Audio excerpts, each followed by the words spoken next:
Welcome back to the Cover 3 podcast here on CBS Sports. That's Tom Fornelli. That's Bud Elliott. That's Danny Cannell. I'm Chip Patterson coming to you live at youtube.com/Cover3 and everywhere you get your podcasts on demand. Thanks for hanging out. Smash that subscribe. Smash the like. I'm going to say this again. Smash that like.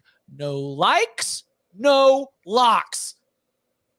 Producer Jordan says we need 400. Let me see what y'all can do. All right, so it is Thursday. It is when we unveil our locks, 11 a.m. on a Thursday, the very best time of the week, every single week during the college football season. And as we discussed during Wednesday's Big Game Breakdown show, this is just an absolutely loaded slate through and through. So we begin, like we always do, with a recap of the action. Get the likes up. No likes, no locks. Bud Elliott. 3-5 week. The losses were Georgia minus 27.5, the Virginia-Maryland under 48, Memphis minus 13.5 against Navy, the Army UTSA under 45, and Alabama first half minus 20. The wins, Kansas State team total under 27.5, Ohio State first half minus 16.5, and Louisville team total under 31. What are the notes? What are the big takeaways? Now under 57% career on this show. So very, very pissed off about that.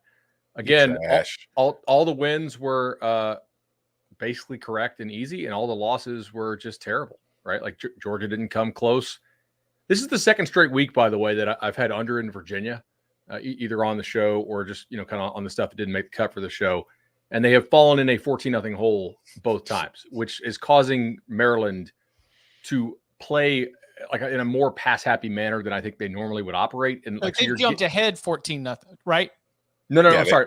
Maryland under 2 weeks in a row. Right. Like they got down 14-0 to Charlotte and had to throw and play comeback mode. So if you're betting an under with a 2 touchdown or, 3 touchdown favorite and they get down 14-0, your under is almost certainly cooked unless the quarterback gets hurt.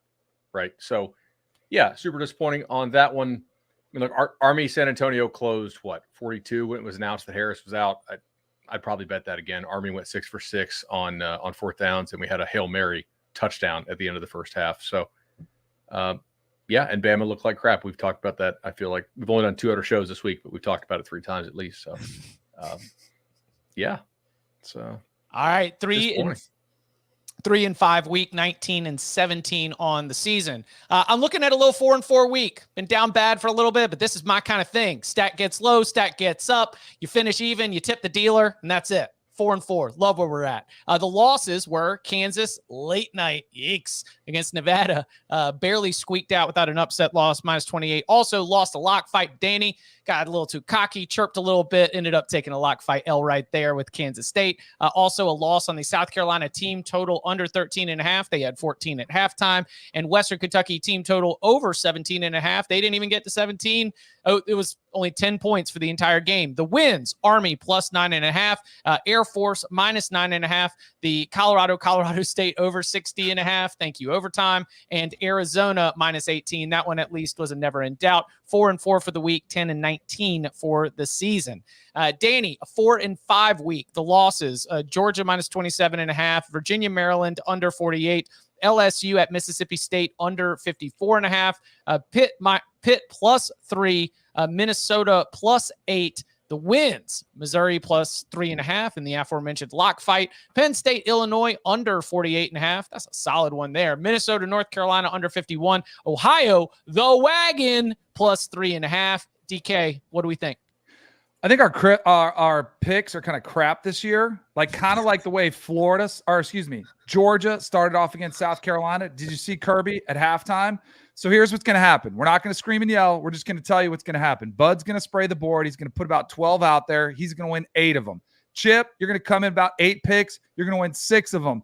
Tom, you're going to come in probably about 10 picks. You're going to win 8 of them. I'm just going to hold the fort down. Not going to lose, probably around 500, but that's what we're doing. We're going forward here, and we're going to take care of business. I do have 10 all gas, no brakes.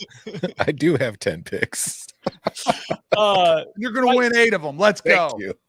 Hey, but we're still 15-14 on the season, still holding strong right there. Competition for 1 it is, but between the Knoll boys.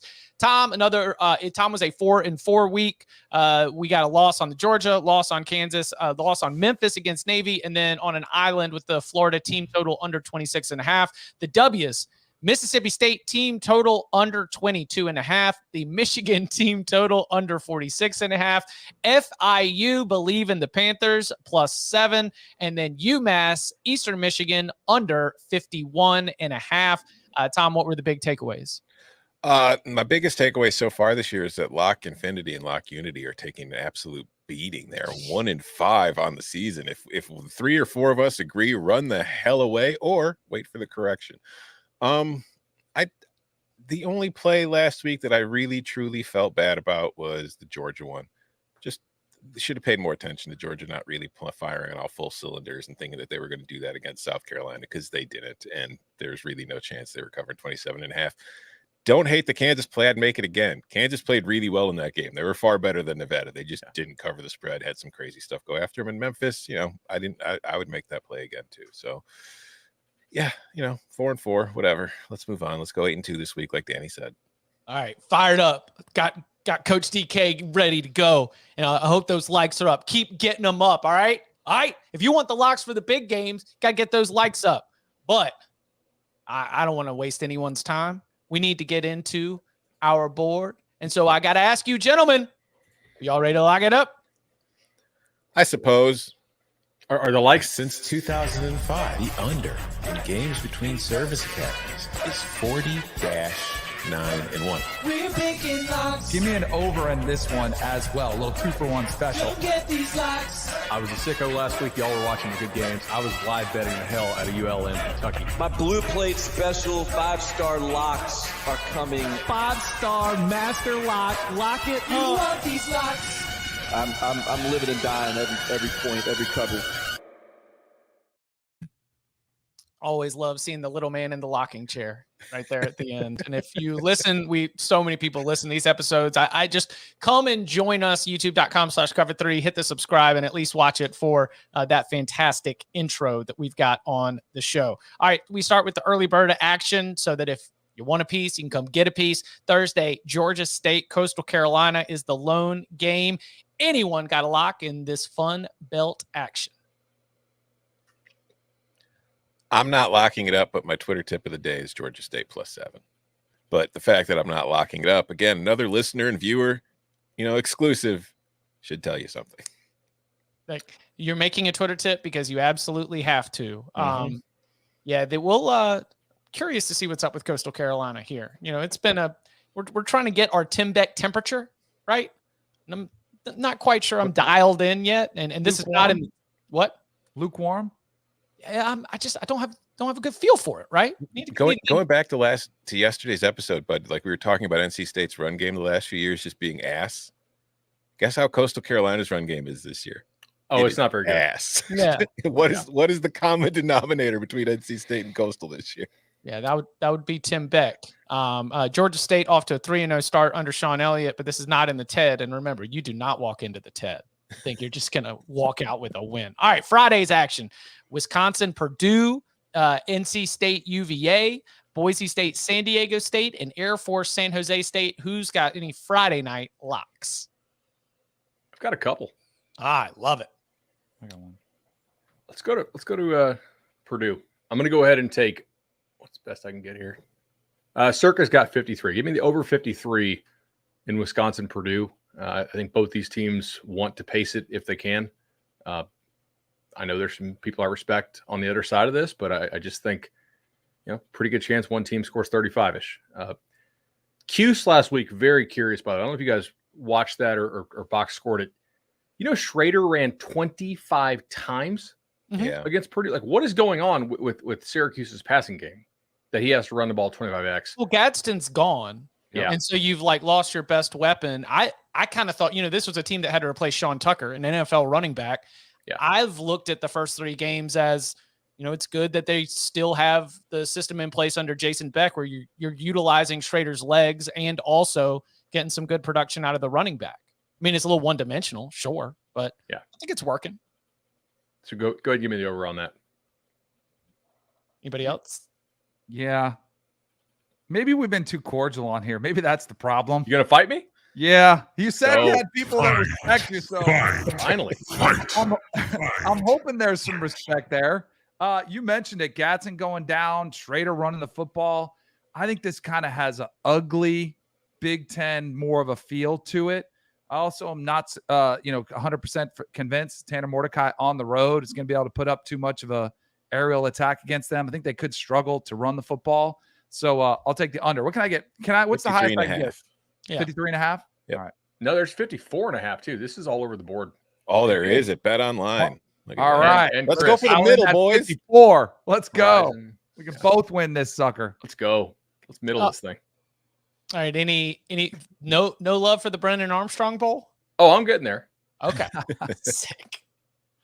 Now, I did find a fun stat today. So Anthony Calandria, who I'm not even sure is going to start for UVA, but he has been absolutely like the most Rex Grossman effort, I'm going deep quarterback in the country. He's 80th in attempts and fourth in attempts of more than 20 yards in the air, which is absurd to do that behind UVA's offensive line and with that receiving corps. Like he's a total chaos agent for sure. And I've lost money because of him the last 2 weeks. I think UVA wants to get back to normalcy because he did throw 3 picks in 3 straight throws last week, and it seemed like the clock finally struck midnight. So go ahead and both safeties are out for UVA, right?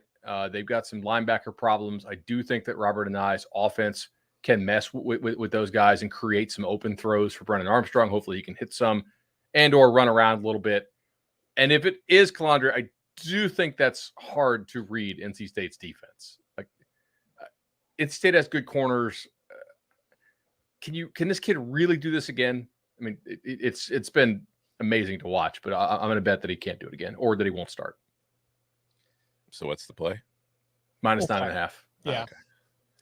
Nervy, not to go all locals only here, but Nervy set for the Big Four. NC State, Very. Carolina, Wake Forest against Georgia Tech. Eesh. And then Duke having to, go in a trap game right before Notre Dame up to UConn. It's like everybody's in a spot where there's a no-win situation. If you lose, it's disaster. And if you win, it's like, okay. Whew, What you talking about? This is not your father's ACC. This is the new era, baby. This is the year we're 4-1 against the SEC. Come on. Come on. Confident. This is Talk the with your Cal chest. Stanford ACC we're That's talking right. about. Don't That's forget right. FMU. And don't pay any attention to Pitt or Boston College or, all those other Georgia Wow. Tech. Yeah. Back to Calandria, he is like one of my favorite guys to watch. And he also has the highest whoopsie daisy rate of all qualified passers so far this season because Jeff Sims didn't play last week and is no longer qualified. But the crazy thing about Calandria is he's only played like half the snaps to be Yeah. fourth in the nation. And in he's thrown chucking like the ball a more than billion 20 passes. in 20-yard passes when he's played like half of UVA snaps. He didn't start against Tennessee. Is pretty incredible. If for those who watched that game against Maryland last week, it was just absolute pure entertainment watching him run around and just chuck the ball Every time. And he's like 500. Yes. It was. Jackpot. Yeah. Our friends from Sportsline offering a little player prop if you want to get in on that. They agree on NC State minus 9.5. Brennan Armstrong over 34.5 rushing yards. I like that. Yeah. That is he doesn't see anything because the wide receivers aren't open. He just tucks it, lowers his head, and tries to barrel over 19-year-olds because he's 32. Anything else from Friday? maybe later. Okay. You gonna jump on the other side of Boise or Air Force? A couple of Mountain West title contenders in tricky spots on the road. There are 4 games on Friday. I might have a play for one of them at the end of the show. We'll see. Okay. Coming up on the other side, we start our Saturday breakdowns with some of the biggest games of the day. Florida State, Clemson, Alabama, Ole Miss, Colorado, Oregon, Ohio State, Notre Dame, and Penn State, Iowa. Breakdowns, locks, picks, and of course, our entire board and moneyline sprinkles. Next. Saturday, doubleheader action on CBS. Ole Miss takes on the Tide in Alabama. Then a primetime whiteout as Iowa faces Penn State. Saturday on CBS and streaming on Paramount+. Well, we want to welcome a new show to the CBS Sports Podcast Network, and this one is going to be a banger. Kicking It is a new weekly podcast featuring hosts Kate Abdo, Clint Dempsey, Charlie Davies, and Mo Adu. Listen as they connect with the biggest personalities from the soccer world and beyond, including episode 1, which is out with the legendary Thierry Henry. Hear unfiltered conversations with the game's most familiar faces that take you beyond the pitch. So what are you waiting for? Kick it with the crew and download Kicking It on Apple Podcasts, Spotify, and wherever else podcasts are found. Best of luck to Fiorentina as the Europa Conference League begins. Watch it on Paramount Plus. Go Villa. That's right. Florida State, Clemson, noon Eastern time in Death Valley. Knowles, short favorites, over under 55, 56, somewhere around there. Does anybody have a lock?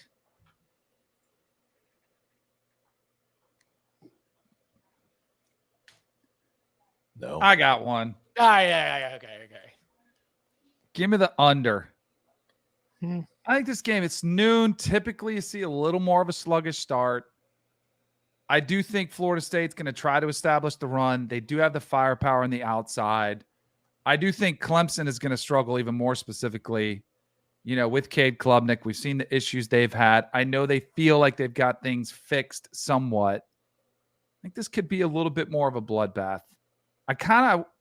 I'll take the total game. I was looking at the half, maybe doing first half and thinking possibly it opens up late, but I'll just stay on the entirety of the game, 55.5 under.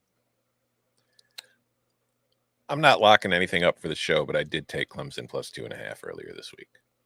I think any result except like a Clemson blowout win, I would believe. I would believe Florida State big. I would believe Florida State close. I would believe Clemson close. And I got no clue. I mean, it kind of depends on, whether or not Clemson's defense is able to force turnovers, whether or not Clemson's defense is able to set up Cade Klubnik with short fields. They got some dogs that are going to be chasing after Jordan Travis in this game. He cannot be loose with the ball or else it could get problematic. But Florida State's been the better team this year. So I get it. All right. Let's Bud. Any thoughts, Bud? Yeah. Give me over 27.5 team total. Florida State. Yeah. I doesn't look like they schemed up a whole lot of stuff the last 2 weeks. I would expect them to be able to create some explosives. I don't know that they're a slam dunk to win the game, but in games like this with the firepower they have, I do see them being able to get pretty close to 30. So what's Ingram the chicken farmer say? He also picked FSU 35-24. I went 31-27. Last week, Chip, you kind of irritated me with the Kansas State, Missouri discussion. Feeling pretty good. So I had to hop on. Our buddy Tom, just kind of the way he just casually threw that out there. Early in the week, I jumped on Clemson plus 2.5. People want a lock. I'm going to give them a lock. Give me Florida State laying 2.5. Come on. Right. I can get you two. You can get two. I don't need it. But so after I put that big bet on Clemson plus 2.5, the line moved. So do you want to throw it on this lock? You want to make it a fight? No. He's scared. Discipline. Scared. Okay. No, I've got 10 better plays. That's right. You got to stick to the number. Then at 3:30 p.m. Eastern time, the first of a doubleheader on CBS. It is Ole Miss traveling to Alabama, a game that we have discussed. like Bud mentioned, we've only had 2 shows. We've been talking about Alabama like 3 times already. So as we're sitting here, things are starting to move in Ole Miss's direction. Is this head fake city? I don't know. Alabama minus 6.5 at some places, over under around 55.5. Who's got a lock? Well, the dentist does. I knew that was coming. Let's hear the dentist first. We have 2 paragraphs worth of information today, but we do not have paragraph breaks. So the dentist needs an editor. I'll try to get through this. Still can't believe we lost Ole Miss Georgia Tech under. Man, me and you too, buddy. With 10-3 score at half. Oh well. Here are my thoughts for Lane Kiffin Super Bowl. I hope this is not bad because I have not read this yet. I've seen this line fall to 6.5, which means a little too low to me. I know Alabama is still having problems at quarterback. But this line is lower than the Texas line a few weeks ago, which I believe closed 7. And I do not think Ole Miss is a half point better than Texas.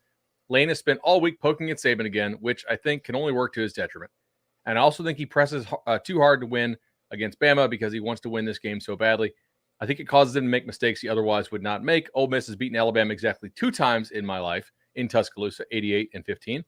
And I don't think it bodes well that everyone is talking about Bama being dead. I still think Bama defense is perfectly capable of stopping Ole Miss offense, who relies heavily on quarterback runs, and top 3 pass catchers for Ole Miss are banged up. The smart play here is Bama -6 in the hook. Tooth lock. Wow, he's turning his back on his own team. Right? So I don't trust that guy when he gives me the gas. lane pressing is one of the reasons why I do think that he's going to have a script. I don't think we're going to see 28-0.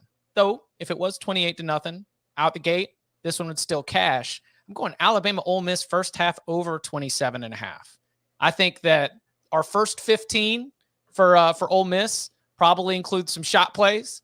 I think that, I don't know if we'll see the play card fly up into the air at the bottom of the screen, but that's the notion that I'm getting, is that with all the familiarity between these two teams, yes, it is possible that, you could be looking at overall by the end of the game an under once the adjustments are in.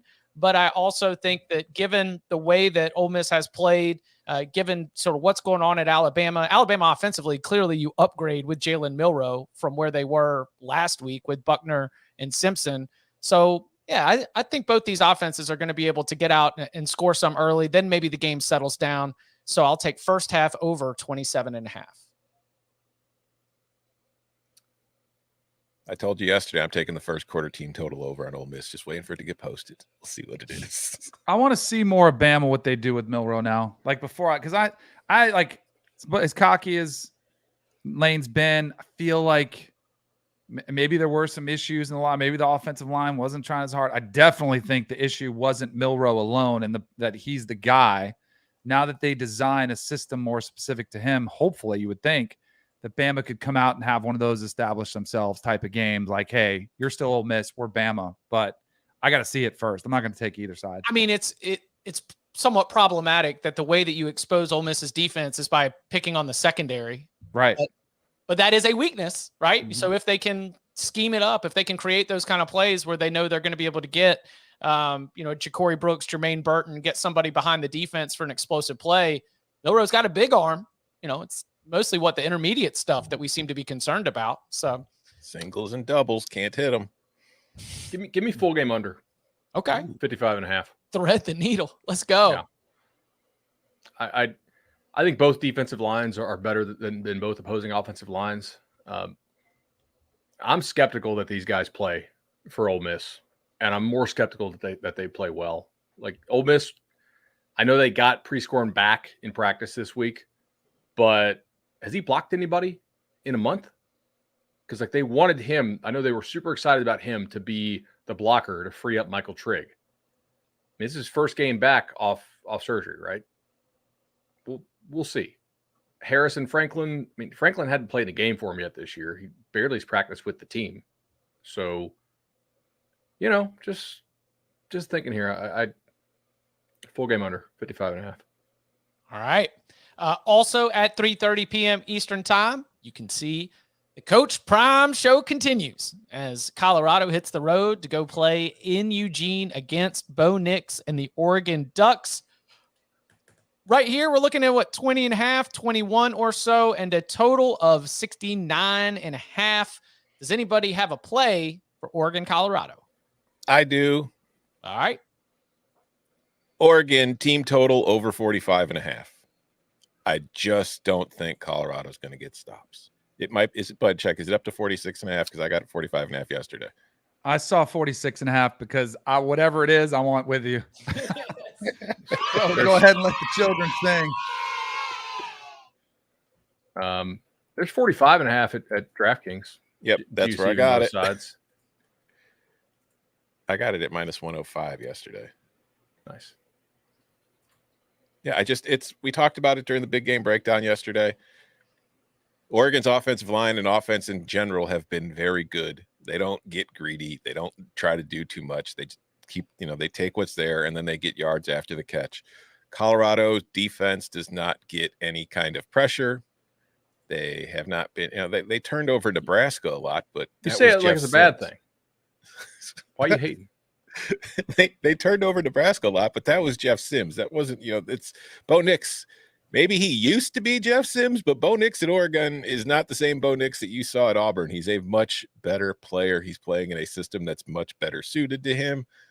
And Oregon is just a very good team. Now, I don't want to take them to cover the spread because even without Travis Hunter, I still think Colorado will be able to get some points in this game. But the fact that Travis Hunter is not playing also only leads to me being more confident in Oregon being able to score points because he's not just the best player on Colorado's offense. He's the best player on their defense too. So, yeah. I got locks, plural. I mean, I won't do it because I have Tom's. I want the same one as Tom. But I wanted to run to this one and take first quarter -6.5 for Oregon, halftime -13.5 for Oregon, total of the game -20.5. I will just take the game. I'll just lay the 20.5. By the way, if I'm wrong, if I lose and it's, they win by 18, something like that, I'm not going to be that upset. But if it's an outright upset or a 3-point game, I will never touch another Colorado bet this season. I promise you. And you guys better hold me to it. I feel great about it. Dan Lanning's comments yesterday when he kind of asked about the comments before, and I thought you saw a glimmer in his eye. That was he kind of, I feel like he kind of wanted to say a little something, but he didn't. But he didn't back down either. I think he knows. He's watching game film. I think he knows exactly what's going to go down in this game. And like we talked about in the big game breakdown, I think the trenches are where this game is won and lost. I think Oregon has a significant advantage. Lamb. I also want to be clear that I will not be taking half a gummy and putting 10 grand on this game. The what? My God, Doggy, the mad dog. Oh, in his shorts and t-shirt. In his shorts and Way t-shirt too much in Flagstaff. information on that one. So it's an early cocktail and half a gummy for the noon slate. And then right before 3:30 starts, it's the other half a gummy and call your proxy to go lay 10 G's on the Buffs. See, here's the problem. If The I take retired gummies priest. while watching, but when we come to do the reaction show at the end of that, I won't have any idea what I saw. I'll have forgotten every single thing by that point. Listen, that's where Mad Dog wants to be. He wants to be soaring on the wings of Yeah. that afternoon. Oh, he will be. You know what's hilarious is I was on Mad Dog, and that was he's been talking about gummies for 2 years. Mm-hmm. And that was the first time that the world got to hear that version. And it's hilarious to picture Doggy, and he said slicing them, having half, and then taking away. Hey, listen, Imagine what he's like. That is responsible. Okay. Yeah. He's trying to make sure that he can still have some focus on the game. All right. Okay. Let's keep it moving. 7:30 p.m. Eastern Time, South Bend, Indiana. Notre Dame Stadium is where we get Ohio State and Notre Dame. We're still looking at threes here, right? And then over under of 55.5. Anybody got a lock? I'll take. I do. Yeah. Oh, Go ahead, Tom. Over 55.5. I think this game's going to be fun. I think that these are two very good defenses, yes, but I spent years on this show trying to will myself to bet on the defenses to keep those offenses in check, taking unders in these games. And I got smacked upside the head time and time again by the fact that elite playmakers on offense overcome defenses every single week. Ohio State has elite players at wide receiver. I think Notre Dame has an elite player at quarterback. I think they have a very good running back, and I think they have an elite offensive line.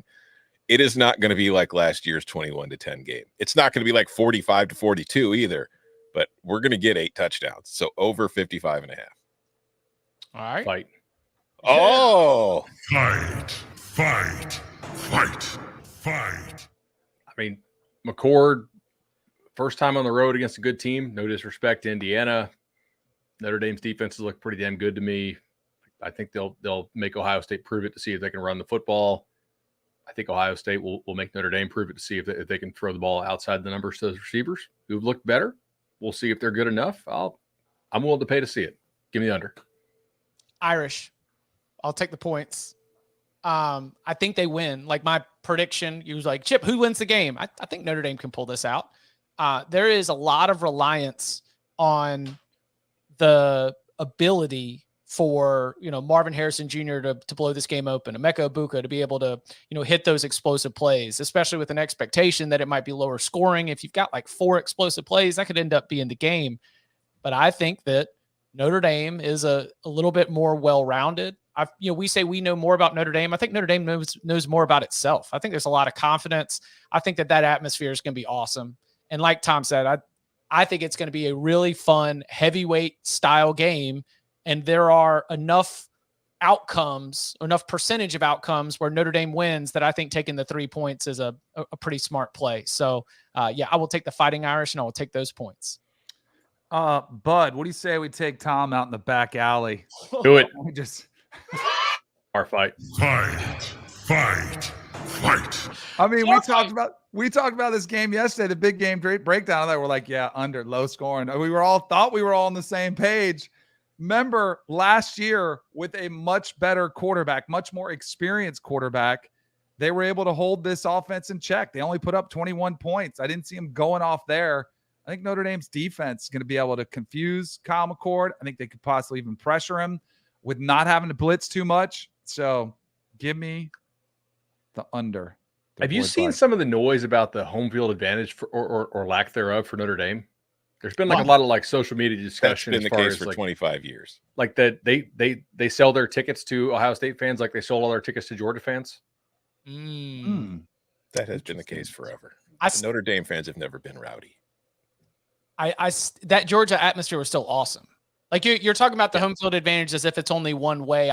I think that I foresee a situation where there was going to be some red in there to go with all the green, and that it's like the really, really good. I know everybody hates on, bowl games and playoff games or whatever, but the really good ones, when it's just loud the entire time, no matter like who's doing something good, generally makes for some cool college football environments. You mentioned before the Florida State-Clemson game, like what would surprise you? Is there any outcome here that would surprise you? Notre Dame winning by 50 would surprise. All right. Like there are a lot of different outcomes. Like I don't think many of them would surprise you. I think that's what makes this game so great, like and exciting. I agree. Either one. It's totally possible. Ohio State is absolutely boat racism. Like sure. They have that kind of team. But then the Kyle McCord against a good defense with inexperienced tackles, Notre Dame probably doesn't win 40-10, but Notre Dame could win this thing by 10 to 14 points, something like that. Yeah, I mean, I have a hard time seeing Ohio State kill them because I generally trust Sam Hartman. But I think if we pulled the tape, I probably said the same thing last year against Louisville. And then Hartman had one of those games where he threw like 1 million picks. Well, he had 3 picks against NC State too. Yeah, last year in Finley. It's in there. Yeah, he can. But you hope that it doesn't come out. Right. Jim Knowles is going to try to spook him. That is the game plan right there. But I'm going to rock with Sam Hartman. All right. Last big game before we open up the card. It is the back end of that doubleheader. We head to Happy Valley, whiteout conditions as Iowa shows up to play Penn State. This is one of 8 games between undefeated teams because the Hawkeyes, as banged up as they are 3-0. So anybody got to play. We got Penn State minus 15, over under around 40. No. Under. Yeah, don't overthink it. Let the children sing. Yeah. So the Penn State offensive line, like Iowa's defensive line, has not been what we thought, was something that we discussed. I still think that Iowa defensive line and that defensive front is going to be able to cause some problems. And they are going up against a quarterback who, much like our analysis and the underplay for Illinois-Penn State, Drew Aller's not a statue, but he's not exactly dual threat. You can kind of tee off a little bit. You're not worried too much about the escapability. So I think that Iowa's defense is going to be able to cause enough resistance, and I just don't think Iowa's going to score many points. So, Danny, like you said, I'm not going to overthink it. We're going under 40. I think this game reeks of 20-6. Just like, a couple Iowa field goals, maybe sloppy game. I need to see more from Drew Aller, too, before I feel ready for an offensive explosion in this game. So I just think it's going to be, I think it's under all the way. What was the total in El Assico? Like 36? 36 or something. 37? And this total is 40? Like it's only 3 points higher with one incompetent offense and one good offense, as opposed to just two incompetent. That scares me a little bit. In what way? Like, what do you just in general? You think the line is about Penn State's about much better taking than under. Iowa State. Yeah, like if Iowa screws around, I think Penn State can do something about it. Whereas Iowa State is pretty inept. Although maybe the total should have been much lower anyway for Iowa State, right? Right. I mean, we're reaching that floor where like there's only so low that the number can go, and 36 is about it for a college football game. I'm going to lay it here with Penn State. Yeah, give me the 14.5. I think is the best we can get. I think that's the best. Yeah, there's a bunch of that. It's moving to 15 too. So I'll lay the 14.5. We can both win for sure. I'm not really sure that Iowa scores. Like Iowa's run game looks okay, but both their best backs are out, and they have not had any success throwing the ball to receivers at all this year. And now their tight end, who they were forcing the ball to all the time, is out. Like the punter can only be so good. I think eventually Penn State breaks this one open. Also, doesn't James Franklin not like these guys because of all the accusations about their guys getting hurt with the injuries? Like, isn't there some bad blood between these two schools for the whole faking injuries or not faking injuries thing? Maybe. I don't remember. I just think they played some bangers. Like they just have played some weird, wild, sideways kind of games over the last in the James Franklin era, at least. The chat seems to recall. All right. I had to include this in the 6-pack because it was the game that the voters chose. I took the under in it, but it's just because it was one of my favorite of the four options. But I will say, the last two games these teams have played, Iowa won 23-20. And the last time Iowa was in State College, it won 41-21. So, whew. Yeah. Talk about shocking outcomes. These games get weird between these two. Like, and weird in a way that is not going to play out the way that you think. Like because that's the thing is a pick six, a fumble, a scoop and score, a special teams touchdown. That is definitely something that we'd be battling against with our under. It is also an elite uniform matchup for viewing purposes. I mean, yeah, if you like steak and potatoes, like plain. Because listen, sushi boy.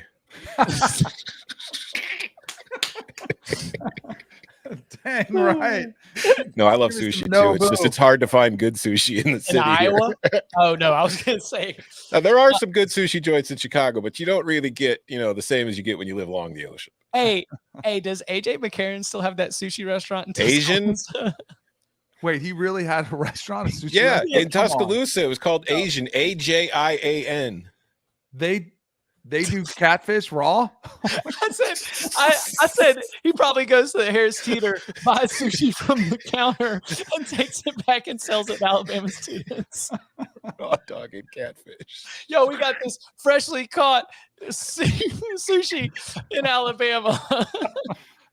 There's a coastline in Alabama. That is true. That is true. It's not big, but it's some of the best sushi I ever had was in Denver. No lie. Sushi Den was really good. Salmon? I'll bet you could get some good salmon. But I also got food poisoning at a different sushi place in Denver before I had to start against the Baltimore Ravens and a Ray Lewis pick six later. Oh. Yeah. Whoa. Man, all right. Bookmark that. I need to hear more about Danny's flu game. Not quite the same as it worked out for MJ. Coming up on the other side, we're opening up the board. Everything is fair game for Saturday. Our best bets for week 4. Next. The Scudetto, where the soul of Italy meets the pinnacle of calcio. Catch Serie A on CBS Sports Network and streaming live on Paramount Plus. Quick look at what we've already got on the board. Bud is on the Ohio State Notre Dame under 55.5, Wisconsin Purdue over 53, NC State minus 9.5, Florida State team total over 27.5, Ole Miss at Alabama under 55.5, and Penn State minus 14.5. I've got Iowa-Penn State under 40, Ole Miss-Alabama first half over 27.5, Notre Dame plus 3. Danny's got Iowa-Penn State under 40. The Oregon team total over 45.5. Ohio State-Notre Dame under 55.5. Wisconsin-Purdue under 54.5. Florida State-Clemson under 55. Florida State -2 and Oregon -20.5. Tom's got Oregon team total over 45.5 and the Ohio State Notre Dame over 55.5. We got ourselves a bar fight with the total in Ohio State Notre Dame. We got ourselves a lock fight in Wisconsin Purdue and lock agreements on the under 40 in Iowa Penn State and the team total over 45.5 for Oregon. Tom, let's fill it out. I'm done. I've made all my picks. I will go. Let's see. Who just said this in the comment section? Rob White, we need a hammer pick that you put 2 units on so we know your favorite. This is my hammer pick, Rob. USC -34.5. Oh, that is disgusting. Arizona State playing like, I don't know. I could maybe get on that team right now, see if I can fill out a spot for them on their offensive line. They're battling a whole bunch of injuries. I think they're down to their 15th string quarterback. USC had last week off. They are blowing teams out every single week. Caleb Williams is barely playing in the second half. I expect that will be the case again this weekend. But the problem Arizona State faces right now is its depth chart is so beaten up. USC's reserves are probably better than what they're throwing out there to start the game with, too. I don't think it ends in the second half. Give me the Trojans -34.5. Tom looks at the line. He goes, we need to fade Too the generals here. Yeah, he's too. We're going to bet the Globetrotters -50. Thank you very much. Goodness gracious, violent. All right, let's go to Marshall -5 against Virginia Tech. Virginia Tech is falling apart a little bit. Their good wide receivers from the transfer portal have been banged up. They hope they're going to get Jalen Lane back. I'm not positive. You also have to worry about who's going to throw them the ball, Grant Wells or Kyron Drones. We're bouncing back and forth between quarterbacks. I don't think it matters. The Herd have had an extra week to prepare for this border rival as they come over from Southwest Virginia, across the border to take them on. I think Charles Huff's group is ready. They're going to run the football. They're going to run it well because the lunch pail defense is a paper bag sack. I go Marshall, and I lay the 5. I think they win this by a touchdown or more. You're down bad when you're Virginia Tech and you're a 5-point dog to Marshall. I really thought about this, like taking Vatek, but like with both safeties kind of out, I can't do it. So I think I may have like fully flipped. All right, who wants it? I want it because this just got bet, and I want to take the other side on this. I don't think BYU should be 10 at Kansas, and this is just running up. So maybe I'll look like a dummy because somebody's out for BYU, but go ahead and give me that 10 because I think this will get bet back and won't close. If you're watching us live, there you go. That moved to 10. You're on BYU, right? Yeah. Yeah. Okay. So, vibes play. Was ready to leave this on the cutting room floor because I have no good explanation. Because BYU won a game in which it was outgained, in which it did not have as many yards, it did not have as many first downs. Everything about breaking it down on a play-by-play basis says that Arkansas outplayed BYU in that game, but they still came back from a double-digit deficit twice. Keaton Slovis wasn't very good, but man, they just sort of pieced that thing together. Can they reload the musket again? I think that might just be what BYU is. Like Tom introduced Texas Tech as the pain in the ass team. I think BYU might be the pain in the ass team in the Big 12. I don't think Kansas is reliable enough to be having a 10-point spread. So yeah, I'm right there with you. I'm going to take BYU. I think that they can keep this around a touchdown or so. Texas Tech is still a pain in the ass for me though, personally. On a personal level, but now they have at least leveled up to, respected as a power, not just a pain in the ass team. I think BYU is your fighting for bowl eligibility, but you go through the games and every single one of them, they're going to be a tough out, salty defensively for sure. Anybody got anything on the battle for the Iron Skillet? Yep. I do too. I'm on under 63.5. TCU's defense is, look, I know that we're talking about an FCS opponent in Houston, but I think Joe Gillespie's defense is settled down a little bit. They got embarrassed, they got torched, and I think that they have done a good job of being able to, settle back into place, and that's where we get our opportunity to go under this total in terms of the value, because I don't think SMU's offense is going to be as prolific and productive as Rhett Lashley would like. I think it's a field goal game.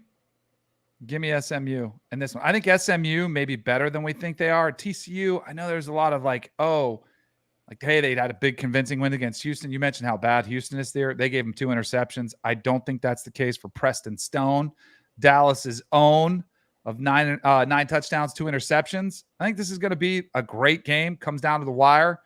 Give me SMU in the 6.5. I can rock with that. It's definitely, days like this are the epitome of you need all of the screens possible, because even the 4th or 5th best game in a window is super interesting, like all across the board on Saturday. I'm very, very excited for it. I'm glad I don't have to do my court-ordered community service on this Saturday, that I got that taken care of last Saturday. Cars got to get washed.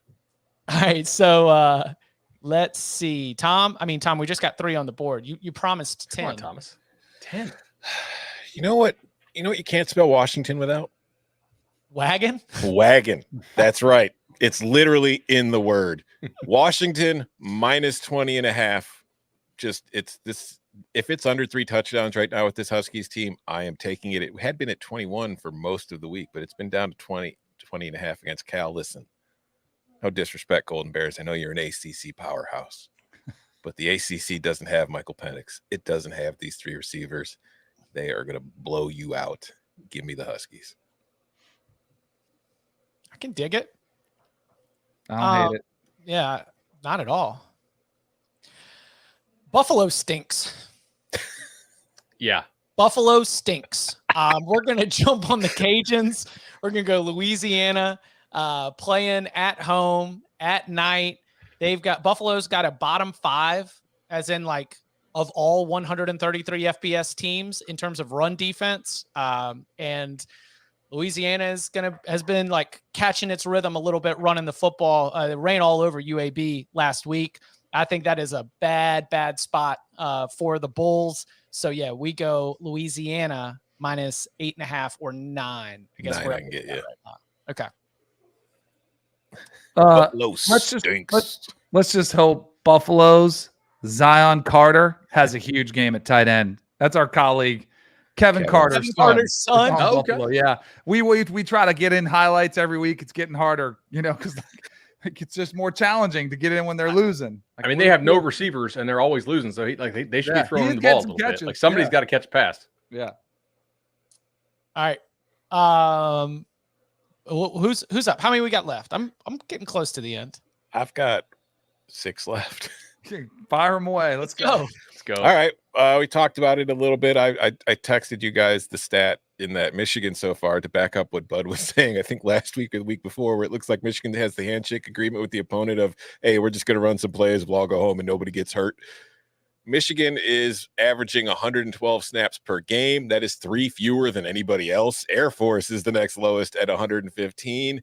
Jim Harbaugh is back this week. Maybe that changes things, but Michigan-Rutgers, I don't expect Michigan to really have to get out of neutral. Although Rutgers, frisky. They're looking frisky to start the season. They're better than I anticipated.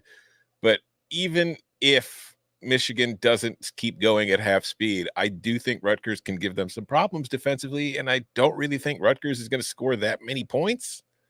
So based on the way Michigan's approaching this year and based on my belief in Rutgers' offense in this matchup, under 44. I can rock with that. I'm just so glad I'm so glad they brought Jim Harbaugh back. I thought we had lost him. They lined up there and they did their tribute. They had the airbrush T-shirts. Remember him one and always. Coach Harbaugh. Power of prayer, folks. Especially McCarthy keeps throwing these ridiculous picks like he did last game. That was my favorite stat from last week. Is McCarthy threw 3 interceptions during the regular season all last year, and then he threw 3 interceptions last week against Bowling Green. I think his receiver was actually his other receiver was in front of the DB, so they couldn't see him. He was literally shielded, and then the guy came out of nowhere. But I think it's another symptom of they're just kind of in cruise control. Like it was like, yeah, let's take some shots. We'll see what happens. The only thing that I really am scared about this, because I've thought about betting under here too, is that so far Rutgers has not even attempted to pass on like they basically just give up and punt on long down and distance because they've either had the lead or have been in like competitive games. Like they don't try. Like they literally will run quarterback draw like more than half the time in on long third down and long. Yeah, they're like, yeah, you know what? Like we know we really can't throw the ball or pass protect, and our receivers are more like MAC level players, but we don't know how they will behave if they're in a game where they're getting blown out. Like so far, it's been very like neutral game state or favorable game state. If they do decide to throw, Michigan could easily score 45 on their own because Rutgers pass game looks terrible still. I just don't know. Again, that is another one of the undefeated against undefeated matchups. 3-0 Rutgers. To my point. 3-0 Michigan. This is uncharted territory for the Scarlet Knights. But do you, I don't want to infringe on your copyright. Do you have some sicko stuff loaded up? I do have a sicko play loaded up. Yeah. All right, let's do it. It's time for sicko mode. Let's go. I'm a little bit lower on some of the teams in the bottom of the Sun Belt. If things go wrong, they could be like UMass, UConn. That's kind of like sicko mode of a sicko mode. I don't know if you guys have noticed this, but JT Daniels, it only took like 4 schools and 6 years. He's finally playing well. Rice is protecting for him pretty well. Their lack of receivers so far has not been a problem. Rice's defense has been a little bit saltier than I think people thought. I'm going to take those Rice Owls to go into Tampa and do what Alabama could not, and that's cover a spread against USF. Let me lay those 2.5 points. Come on, JT, get it done. I can get you 2. 2? Oh, even better. Give me 2. That is as sicko as it's ever been right there. Rice as a road favorite, ladies and gentlemen. Road favorite Rice, yeah. Make a T-shirt. Yeah, the Beatrice. Y'all see that? There's a big billboard that says "Beat Rice" as like a hashtag, but it just looks like Beatrice. That's awesome. I will say, my college football brain, when I first saw that, I read "Beat Rice" first. I didn't even see Beatrice. Somebody had pointed it out under the context of Beatrice. So, awesome. Yeah, in that game, how about this? You can catch that one on American television. Yeah, there we go. There's Beatrice. Beatrice? Oh, great. That one's going to be on ESPNU. They're putting that one on a real television that's going to be on in a sports bar somewhere. It's not even a streaming situation. Rice in South Florida. What a world. There'll be that's like at the end classic, of the bar. Like, if you sneak off to watch that, you're getting an ass chewing for like during if you're supposed to be at like a children's birthday party and you're like, hold on, I gotta watch this Rice USF on the phone. You're gonna hear about it. Okay, so the reason why I asked, and like frankly, I don't think it's really that sick. It's actually probably a little bit more basic in terms of the approach here. But Western Kentucky, I mean, sore, right? I mean, you got a whooping from Ohio State. But Troy just got like that. James Madison defense is nasty. They hit hard and they cause punishment and pain.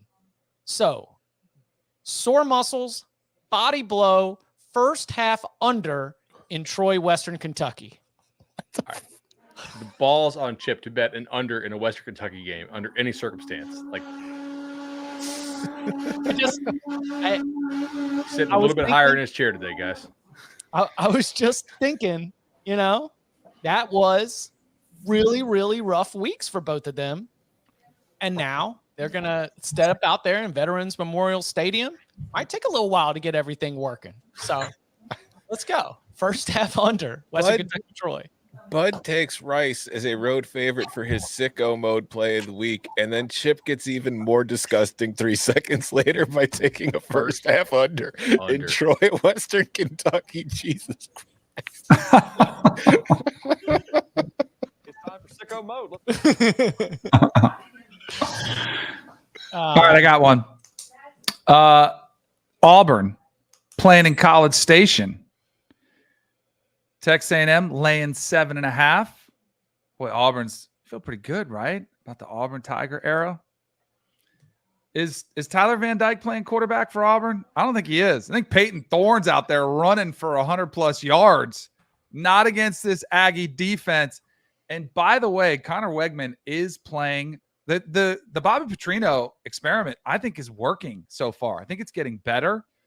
Give me Texas A&M, lay the 7.5. I think Auburn's a year away.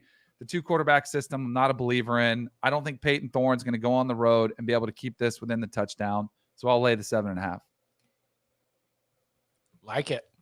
All right, I'm good. I think, yeah, I'm all tapped out here. I have 5 left. Okay. Start with a team doesn't deserve to be favored situation.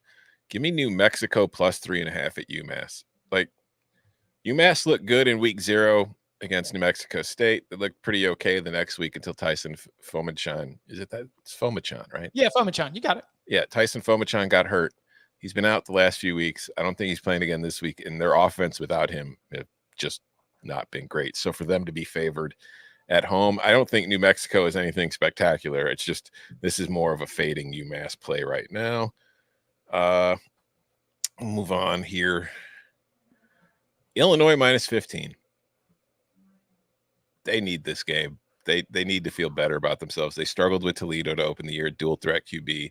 They got, blown out in the first half by Kansas, battled their way back, but too much. Turned the ball over 1 billion times last week against Penn State, though they still kept themselves in the game for the first 3 quarters despite it. Now they're getting FAU coming to town. Casey Thompson's out for the year. Daniel Richardson's at QB. He's a little fire hydrant back there. He's not the most mobile guy.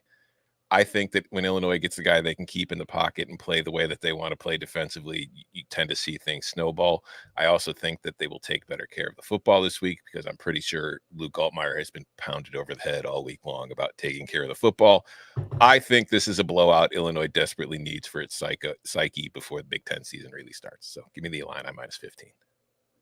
This feels like a get to your corner game a little bit, like for FAU. And it also does for UTSA this week, right? It's like, all right, non-con season has not gone how we want. Bad injuries to the quarterbacks. Other important guys are either have been out or are out. I think they both have a bye coming up before they get to conference season. Kind of a get to your corner game. Just can you just get through this without having worse injuries?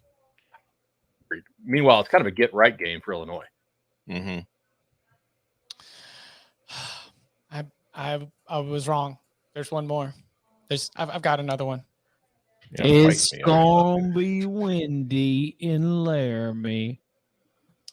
At kickoff time in War Memorial Stadium, 23-mile-an-hour crosswinds for App State and Wyoming. And you can see it on the mothership, CBS Sports Network. Come on now. I've got to be able to get in on an under if we got wind blowing and we're on the mothership. Come on. It's a low total. It's like 43.5. Yeah. Carter Blackburn, Randy Cross, Emily Proud on the call. Let's go. This is what we're made for. Oh, yes. Chip's reading my wonders board. Chip, there's another wonder out there. Let's hear it. Involves a golden hurricane and a husky. Tulsa, Northern Illinois, under 54.5. It's gonna be windy in the cow. No, that's not. That is principle. All right, that's not sick. I was born in the wonders. Okay. We about ready to take it to review and then moneyline sprinkles, or is there another? I have one more left. Okay. Kansas State minus 4. Coming off the loss last week to Mizzou, Kansas State did not play poorly in the game. They just got beat. They're playing a UCF team that still doesn't have John Reese Plumlee. I just think that defense is going to be able to keep that UCF offense in check.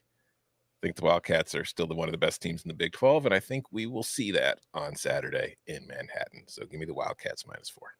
Tom, did you know Will Howard, a little banged up? I don't care. In that one? Yeah, I think this is battle of the backups. I don't think it matters either. That's why I want to get on it with you. Yeah. Like, can we get it at 3.5 or is it 4 everywhere? I don't see it. Okay, 3.5. I'll take 4. We'll do it. By the way, Avery Johnson, the freshman that could play, more of a mobile quarterback. Colin Klein, mobile quarterback himself. He'll be very familiar with that game plan. When they had Adrian Martinez, mobile quarterback, they'll be ready for it. Dig it. All right. Before we get to money line sprinkles, let's review what we got on the board. That's a lot. It's a lot. Here we go. Bud's got BYU +10, Ohio State, Notre Dame under 55.5, Wisconsin, Purdue over 53, NC State -9.5, Florida State team total over 27.5, Ole Miss-Alabama under 55.5, Penn State -14.5, and Rice -2, Beatrice. Chip is on. App State, Wyoming under 43.5, BYU +10, Iowa-Penn State under 40, Ole Miss-Alabama first half over 27.5, Notre Dame +3, Marshall -5, SMU TCU under 63.5, Louisiana -9, Western Kentucky Troy first half under 28.5. Danny's got Kansas State -4, Iowa-Penn State under 40, Oregon team total over 45.5, Ohio State, Notre Dame under 55.5, Wisconsin, Purdue under 54.5, Florida State, Clemson under 55, Florida State -2, little 2-for-1 special, Oregon -20.5, SMU +6.5, Texas A&M -7.5, and Tom is on. Kansas State -4, App State, Wyoming under 43.5, Oregon team total over 45.5, Ohio State, Notre Dame over 55.5, USC -34.5, Washington -20.5, Rutgers, Michigan under 44, New Mexico +3.5, Illinois -15, Tulsa-Northern Illinois under 54.5. Lock agreements on BYU +10, App State, Wyoming under, Iowa-Penn State under, Kansas State -4, and the Oregon team total over 45.5. Got ourselves a good old-fashioned bar fight. Snap the pool cues on the Ohio State Notre Dame game, as well as the total in Wisconsin Purdue. The chat says that MGM does have FK State at -3.5. So, ooh, nice. Way to go, chat. There you go, chat. Thanks for coming through. Now, time to open the big old cash register and take a look at money line sprinkles. Let's see. BYU, it's a winner for Mr. Elliott last week. I cashed on JMU, and Danny is back in his bag. Florida cash. UNLV against Vanderbilt. Yeah, bad about that one too. Gross.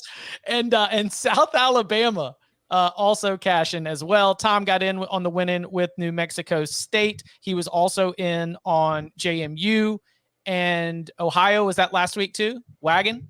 No, that was the week before. It was the week before. So right now, Moneyline Sprinkles, very profitable. Danny up there at 5 and 5 plus 3.35 units. Why don't you get us started? What's the sprinkle look like for this week? Purdue home. Ryan Walters 1-2. Desperate situation. I think they get the first win. Give me the Boilermakers plus 190. I think it's the best I can get. 195. Take me home to the place I belong. Give me the Mountaineers getting it done against Texas Tech. Neil Brown, signature win. First time in 16 years. They won the backyard brawl. And I'll take Wazoo. Give me Wazoo out in the Palouse. As a dog. They've been tested more than Oregon State. So give them to me. Give me Cam Ward and company to get the win at home for Jake Dickert. So what I love is that, as you know, the Colorado State field storming, you know, Danny against the Sanders family, as we were hashing all that out on Monday, there was a question in the chat. It's like, okay, so is it going to be weird if we storm the field at Purdue after beating Wisconsin? Like, first time beating Wisconsin in however many years. And I say, Purdue, you storm that field. All right. You go ahead and you do that. You get Danny that lock fight win and you storm that field. All right, Tom? Should Oregon storm the field if they beat Colorado? Clearly. I mean, that's what you do as a 20-point favorite, right? Right. I mentioned earlier in the show that I have a moneyline sprinkle for Friday night, and that moneyline sprinkle is San Jose State plus 195 against Air Force. just have a feeling. Another sprinkle that I have. You guys took them +10. I don't even want those damn points. Give me BYU +290. I think Dante Moore is going to go into Rice-Eccles and end the home winning streak. Give me UCLA +190. Iron Skillet, I have a play. SMU +220. And finally, Western Kentucky, Chip, with your disgusting first half under. I'm just going to take the Hilltoppers to win outright. Western Kentucky +150. Whew. All right. Well, first of all, I do want Tom to take +200 at UCLA because Thank you. I'm on that thing too. SMU +205. Oh, wow. I got 220. All right. I'll take 220. I can certainly. By the way, probably not relevant for this week because they play an FCS, but Michael Pratt is expected to start this week. So just keep in the back of your mind for next week. At SMU +220, I don't know if I can fully trust TCU at this point. And this one is kind of sick, but I think we found bottom. Michigan State +250 at home against Maryland. Hold on. Because I actually do see what I had. No way. I had it written down and then I crossed it off. I was like, I can't go no 4, faith. but I'll stay away. But I do kind of like it. I think I'm with you. Maryland keeps flirting with disaster. One of these times is going to come back and bite them. Noah Kim Hive, stand up. Because Kim Hive got bashed pretty good last week, though. Stand up if you can. Because I'm on it too. Also, let's go ahead and throw Notre Dame on there for good measure. If I'm going to come out and just say that they're going to have a good chance to win this game, let's also get out there with a sprinkle, and then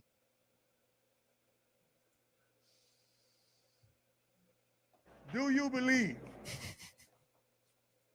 Oh wow! No way. Okay. There is not a wouldn't it be hilarious that is more earth-shattering. Nothing would wreck the reality of college football and take us into a new era. The space-time continuum would be ripped. Take Colorado. It's a money line sprinkle. Wow. I mean, is there a 7 out there? There is. There's a 760 at Pinnacle. Okay. There we go. Listen, Chip gets that one right. He could just, park it. Sit on his sprinkles for a while. Wow. Just go one a week. Unbelievable. I mean, it would be amazing. It would be really, truly amazing. Shout out to Zach with the callback to Barton taking K-State +1100 versus Oklahoma in the 2019 season. That's right. That's hard to top. They were 28 point dogs. Yeah. All right. So UCLA, SMU, and Michigan State for Bud. Michigan State, Notre Dame, and Colorado for me. Purdue, West Virginia, and Washington State for Danny. And then San Jose State, BYU, UCLA, SMU, and Western Kentucky for Tom. Those are your money line sprinkles. Can I say one thing? Yeah, of course. Chat was giving me a lot of crap at the beginning of the show for not making picks. Wait to the end of the show and guess who's made more picks today than anybody else here. Just, call me coward. Yeah. You're impatient is what you are. Are we going to get flagged as adults only because Bud's in there getting after people? So no one all week has mentioned Texas at Baylor. My boy Dusty's on the call. I think Baylor's best running back's out. Shapen's still really out, but this is an absolute wonder type game. I mean, the wind is 18. I mean, not analytics crazy, say hammer Texas and don't look back, but no chance I'm doing that. Yeah, I'm staying away. Okay, Oklahoma State, Iowa State. Oklahoma State. Principal. Iowa State doesn't deserve to be favored against anybody. That will not be on one of the screens. No. Let's see. And then there was another game where it's just UCLA, Utah. No picks on that. Money line sprinkle. Oh, that's right. Money line. LSU Arkansas has some. Wouldn't it be hilarious if Arkansas got up off the mat? Yes, I had possibly laying them with LSU though. The whole thing with Stanford Steve last week, because I think we in here have said Garrett Nussmeier might get the nod, may get some playing time. Stanford Steve went out there and was like, he's going to play today. Maybe it worked. Maybe whatever they did, the spark they lit under Jaden Daniels, because he came out, they looked awesome. And then UNC at Pitt. Oh, doesn't this feel like the kind of game written all over it? Yeah, this just feels like Pitt coming like out of the grave and just wrecking the ACC. Yep. Yeah. And I don't like to make that a lock. That's a negatively charged breakdown. But it's the rest of your locks. Yeah. As opposed to all the rest. All right. I think that's oh, and Oklahoma Cincinnati. Trappy? Oh, no. Yes. No. I think Oklahoma blows them out, but I'm not like I don't know if they have to blow them out, but I don't really know that Emory Jones can throw well enough to make it like to actually finish the job. Mm-hmm. Yeah. Do you think Pitt starts Dracovic again? Yes. Out of stubbornness or out of lack of other options? Because that was. Well, I'll tell you, maybe both. He's a leader in the huddle. That was unplayable. When he's in the huddle, the guys listen to him. They do. They listen. I don't know based on watching the game, Pat. Oh man! All right. We will be back Saturday night for our instant reaction to this amazing week. So come and hang out with us 11:30 p.m. Eastern time. And you can follow him on Twitter at Tom Fernell. You can follow him at Bud Elliott 3. You can follow him at Danny Cannell. You can follow me at Chip_Patterson. Gentlemen, thank you very much. Thank you.